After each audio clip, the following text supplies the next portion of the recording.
स्वामी जी, आज का एपिसोड ये ज्ञान दर्शन को समर्पित है, जो कि हमारा आत्मा का गुण है। वो हमारा आत्मा का गुण ज्ञान दर्शन का गुण है, जो कि जड़ में नहीं है। आज हम उसकी बात करेंगे। मैं फिलोसॉफी का स्टूडेंट हूं। फिलोसॉफी को लैटिन भाषा में फिलो प्लस सॉफी का अर्थ होता है कि लव टू द विजडम, यानी बुद्धि से प्रेम करना।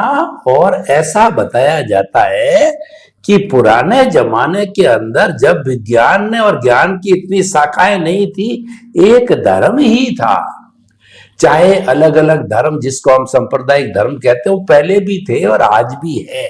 लेकिन ज्यों ज्यों विकास हुआ, यानी सिद्धांत बढ़ते गए, तो सिद्धांत रूप में दर्शन अलग हो गया, धर्म एक चारित्रिक रूप में एक पालन करने का बन गया। ऐसे दो हो गए। और आज ऐसा बताते हैं, जो हमारी वर्ल्ड फिलोसॉफिकल कांग्रेस में जाते हैं, तो वो कहते हैं लगभग 360-65 तरह के छोटे छोटे धर्म दर्शन महापुरुषों के द्वारा बनाए हुए वैसे है। खैर, ये बात तो सांप्रदायिक धर्म की। मैं दर्शन की बात प्रश्न आपसे करना चाहता हूं। अध्यात्म विज्ञान के अनुसार दर्शन का क्या अर्थ है, दर्शन कितने तरह का होता है, और दर्शन को अध्यात्म विज्ञान में मुक्ति के मार्ग के अंदर किस तरीके से उपयोग में लेना चाहते हैं। तो आप दर्शन के बारे में विस्तार से जो है हम मुमुक्षु, जिज्ञासु और महात्मा लोगों को आप कृपया बताइए। धन्यवाद। वैसे दर्शन शब्द का अर्थ ये है कि जो सब्जेक्ट है उनकी हमको पूरी जानकारी हमारी दृष्टि में है, इसको दर्शन बोला जाता है। और वो थियोरेटिकल और प्रैक्टिकल से आती है, अकेली थियोरेटिकल से नहीं आती है, प्रैक्टिकल चाहिए। उसके बाद प्रैक्टिकल की प्रैक्टिस से वो आपका दर्शन के रूप में हो जाता है। तो वो दर्शन रिलेटिव सत्य भी हो सकता है और सनातन सत्य भी हो सकता है। और रिलेटिव सत्य के अंदर वो सब्जेक्ट वाइज भी हो सकता है और धर्म वाइज भी हो सकता है। तो रिलेटिव सत्य सब्जेक्ट वाइज जो दर्शन होता है, वो जैसे कोई इंजीनियर्स है तो उनका दर्शन ये है, जैसे कोई डॉक्टर है तो उनका दर्शन ये है, जैसे कोई कॉमर्शियल चार्टर अकाउंटेंट तो उनका दर्शन ये है, जैसे कोई बिजनेसमैन है तो उनका दर्शन ये है, जैसे कोई मैन्युफैक्चरर है तो उनका दर्शन अपने फील्ड में होता है, जैसे कोई गवर्नमेंट सर्वेंट है तो उनका how to manage so many peoples in a society. और पॉलिटिकल दर्शन होता है तो वो लीडर होता है, वो ओवरऑल देखता है कि आखिर मैं कुछ करूंगा तो उनके आम जनमानस पर कैसे असर होंगी, तो वो भी उसका विजन होता है। तो इस प्रकार से रिलेटिव सत्य में भी अलग अलग प्रकार का दर्शन लोगों को होता है। हो सकता है वो दर्शन में सिद्धांत नहीं होता है, मगर एक अनुभव होता है। जिस अनुभव के आधार से वो आगे बढ़ते हैं, हो सकता है कभी सफलता भी मिल सकती है, कभी नहीं भी मिलेगी, मगर एक दर्शन तो है उनके पास। दर्शन का मतलब एक विजन है कि ये जो मैं कर रहा हूं वो क्या है, कैसे काम होता है और क्या इसका परिणाम आएगा। तो एक सब्जेक्ट वाइज दर्शन है। दूसरा दर्शन है धार्मिक दर्शन। धार्मिक दर्शन में भी हर धर्म का अलग अलग प्रकार का एक सिद्धांत होता है और उस सिद्धांत के ऊपर वो काम करते हैं। प्रिंसिपल कहो, एथिक कहो, अलग अलग रिलीजन वाइज, तो उस पर भी वो चलता है।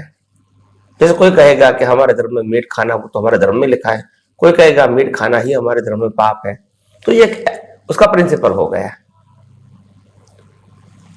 तो सभी धर्मों का अलग अलग प्रकार की सोच होती है। और इसीलिए मैं कहता हूं कि इस प्रकार से धार्मिक दर्शन से आप पाप पुण्य और प्रायश्चित के मार्ग में आगे जा सकते हैं। और पाप पुण्य कैसे होता है वो आपको वहां धर्म के मार्ग में दिखाया जाता है। पाप पुण्य कैसे कर सकते हैं वो भी दिखाया जाता है। प्रायश्चित कैसे कर सकते हैं वो भी बताया जाता है। और इसके लिए एनकरेज के लिए अलग अलग प्रकार की कहानियां, स्टोरी, एग्जाम्पल वो धर्म के माध्यम से, किताबों के माध्यम से देते रहते हैं। तो ये भी एक दर्शन है। और तीसरा दर्शन है आध्यात्म विज्ञान। वो भी दर्शन है, मगर वो दर्शन सनातन सत्य के ऊपर आधारित है, कुदरती कानून के ऊपर आधारित है। 6 सनातन तत्वों के ऊपर आधारित है। तो ये दर्शन जो है वो जिसको मोक्ष में जाना है, जन्म मरण से मुक्त होना है, या तो जिनको ये दुनिया की रियलिटी फैक्ट जानना है, उनके लिए दर्शन है। उनमें कोई रिलेटिव सत्य की बातें नहीं आती है, धर्म के फॉर्मेट की बातें नहीं आती है। इसमें मेरी तेरी, मैंने क्या किया, तुमने क्या किया, मैं किसका मालिक हूं, तुम किसका मालिक हो, ये सब सब्जेक्ट नहीं आता है। इसमें सनातन सिद्धांत आते हैं जो सबके लिए एक था, एक है और एक ही रहेगा। तो यहां जब सनातन सत्य की बात होती है, सनातन तत्व की बात होती है, कुदरत के कानून की बात होती है, यूनिवर्सल ट्रूथ की बात होती है, तो वहां इंडिविजुअल ट्रूथ नहीं आएगा, सांप्रदायिक ट्रूथ नहीं आएगा, सब्जेक्ट वाइज ट्रूथ नहीं आएगा, वो यूनिवर्स ही रहेगा। तो ये जब आप डेवलप होके आपका विजन इतना विशाल बन जाता है, तभी आपको ये बात समझ में आती है, नहीं तो नहीं आएगी। आप लिमिटेड जोन में ही भटकते रहेंगे, लिमिटेड जोन के अंदर ही काम करते रहेंगे और उसमें ही आप संतुष्ट हो जाएंगे। तो ये दृष्टि विशाल बनाने की बात है। तो ये जो मूल दर्शन है वो आत्मदर्शन है, स्वदर्शन है, और पर दर्शन का मतलब होता है नेचर। पर दर्शन का मतलब होता है संसार नहीं, पर दर्शन का मतलब होता है नेचर। यूनिवर्सल ट्रूथ में पर का मतलब कुदरत, स्व का मतलब आत्मा। तो मगर वो दोनों ही सिद्धांत पर रहेंगे, कोई श्रद्धा की बात, कोई रिलेटिव सत्य की बात वहां नहीं आएगी, यूनिवर्सल ट्रूथ हो आएगा। तो इस प्रकार से अलग अलग प्रकार के धर्मों का दर्शन भी अलग अलग हो सकता है, और अलग अलग प्रकार की जो ब्रांच से आर्ट्स, कॉमर्स, साइंस, टेक्नोलॉजी, इसका भी दर्शन हो सकता है। महिला जो काम करती है परिवार में, उनका भी दर्शन हो सकता है, how to manage the house. Political व्यक्ति का भी दर्शन हो सकता है कि how to manage the countries और whatever our areas. Doctor, chartered accountant, सबका अपना अपना एक फील्ड होता है, उस फील्ड का उसको दर्शन होता है। इंजीनियरिंग का फील्ड होता है, और फिल्म इंडस्ट्री में काम करती है उनका भी दर्शन होता है। जो सामाजिक सोशल वर्कर होते हैं उनका भी एक दर्शन होता है। तो हर व्यक्तियों का अनुभव के आधार से दर्शन होता है। मगर जिसको जन्म मरण से मुक्ति पाना है, उनको सनातन सत्य को समझना पड़ेगा, उनको रिलेटिव दर्शन काम में नहीं आएगा। तो रिलेटिव दर्शन वो धार्मिक दर्शन भी हो सकता है, और अलग अलग सब्जेक्ट का भी दर्शन हो सकता है। और धार्मिक दर्शन में अलग अलग धर्मों का दर्शन आ गया, जैन, वैष्णव, सिख, स्वामीनारायण, क्रिश्चियन, मुस्लिम, ऐसे बहुत सारे दर्शन है, बौद्ध दर्शन। तो ये सब धर्म के साथ जुड़ा हुआ दर्शन है। तो ऐसे दर्शन में लोग अलग अलग अपनी अपनी बातें करते रहेंगे, एथिकली कहो या जो भी अपने प्रिंसिपल है धर्म के वो बताएंगे।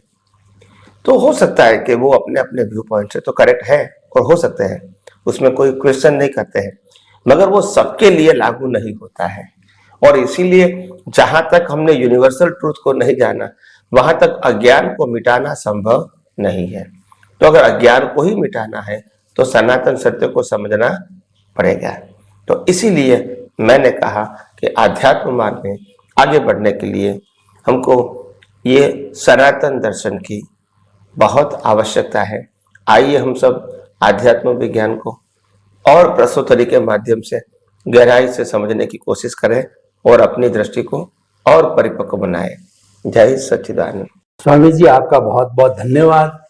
आपने बताया कि दर्शन है, जो विजन में दर्शन होता है वह उसका एक तरह का अनुभव होता है। वो दोनों तरह का हो सकता है, मोक्ष में ले जाने वाला भी हो सकता है, और वो रिलेटिव सत्य, इंजीनियर, डॉक्टर, चार्टेड अकाउंट, जिस लाइन का व्यक्ति है उसका जैसा विजन बनता है, जो अनुभव में होता है। सर्जन होता है, चीरा फाड़ा करता है, मेडिकल वाला डॉक्टर दवाई लिख करके देता है, चार्टर्ड अकाउंटेंट अकाउंट्स का काम करता है, नेता मंत्री होता है, वो शासन चलाने का काम करता है। ये सारा उसका है, वो दर्शन कहलाता है। और इसको शिक्षा जगत ने कितना बड़ा सुंदर किया है कि जो पीएचडी डिग्री दी जाती है, पीएचडी का मतलब होता है डॉक्टरेट इन फिलोसॉफी। फिलोसॉफी शब्द कॉमन रखा है वहां, फिर ब्रैकेट में लिखते हैं साइंस, फिजिक्स, केमिस्ट्री, जो जो लाइन होती है वो लिखा जाता है। नहीं, यानी डॉक्टरेट इन फिलोसॉफी तो अधूरा रह गया। वो दर्शन किसका है? केमिस्ट्री का है, फिजिक्स का है, मैथमेटिक्स का है।